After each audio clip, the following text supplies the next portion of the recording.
Temple Update is here in our nation's capital as we prepare for President Trump's first State of the Union address. I'm Cassie, Semyon. Tune in Tuesday live at 5 p.m. to TUTV as we bring you our full coverage of the State of the Union address. And of course, follow us across all social media platforms for the very latest. Lock him up! Frigid temperatures could not deter protesters from lining Constitution Avenue ahead of President Trump's first State of the Union address.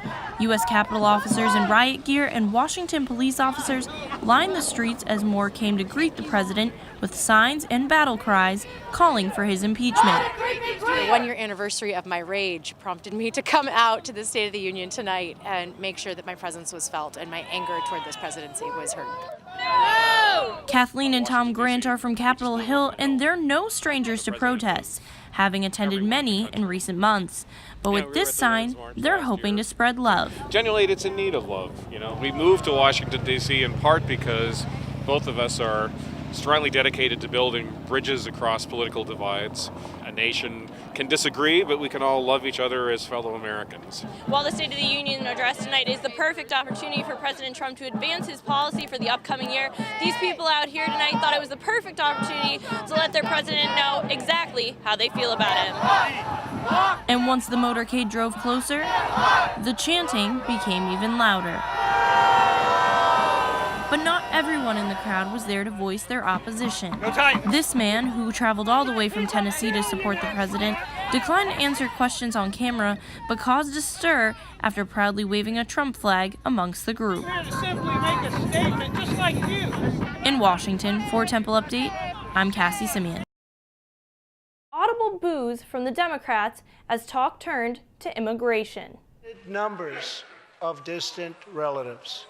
Under our plan, President Trump laid out his plans for immigration policy, touted his recent tax plan, and called for bipartisanship to pass infrastructure legislation. I call upon all of us to set aside our differences, to seek out common ground, and to summon the unity we need to deliver for the people. Standing ovations not just for the president, but others in the room. This one for Republican Whip Steve Scalise, who survived a shooting back in June at a congressional baseball practice.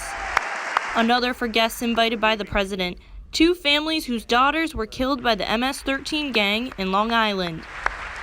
Moments not only acknowledged by applause, but in silence as well.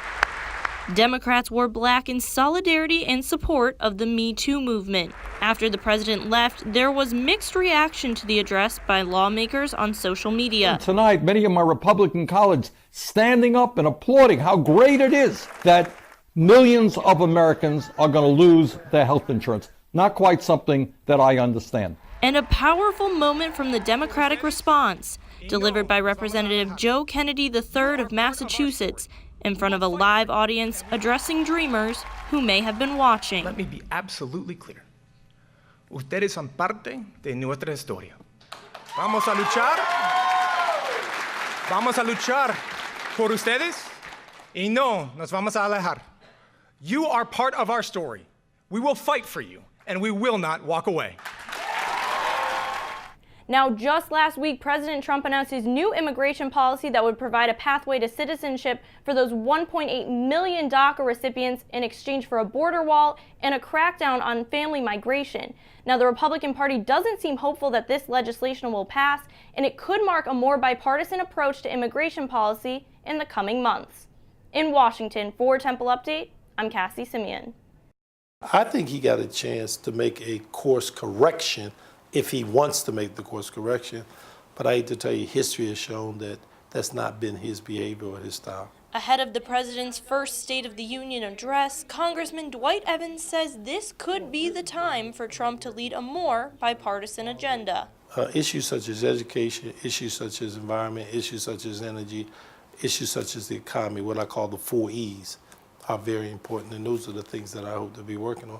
But we need to do it as bipartisan, not as Democrat versus Republican. Fellow Pennsylvania Congressman Scott Perry agrees that education and affordability are among the things that people will be looking to hear from the president as he lays out his plan for the coming year. If you're just graduating college, are there opportunities out there for me to do the job that I want to do, to have the career that I want? Can I afford it? Perry, a brigadier general in the Pennsylvania National Guard, said that national security is something most Americans are concerned about these days. Generally speaking, they just want to know that the country's safe. They got North Korea, you got things happening in Syria, Iran. So I think most people want to just have some sense that the world is still safe. But none of this will be possible, according to Evans, until the president begins to unify the legislative body. If you give him a grade about his relationship with Congress, I mean, you have to give him a fail grade because he hasn't used the bully puppet in a way of bringing people together.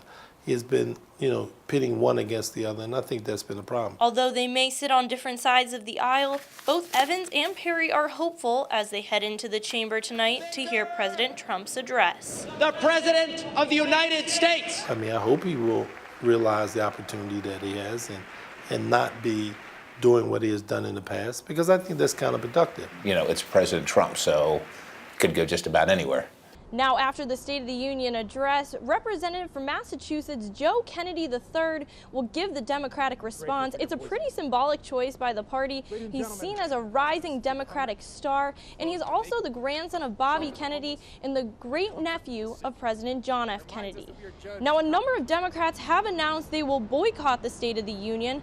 That includes Representatives John Lewis and Maxine Walters, citing the president's recent statements on race. Others, such as Congressman Dwight Evans, announced they plan to bring a guest that represents the recent movement to shed light on sexual harassment and assault. Now, there are sure to be many memorable moments tonight that will play out across social media as the evening progresses. You can give us a follow at Temple Update and use the hashtag TUTV at SOTU to join the conversation. In Washington, for Temple Update, I'm Cassie Semyon. Kelly, back to you in the studio.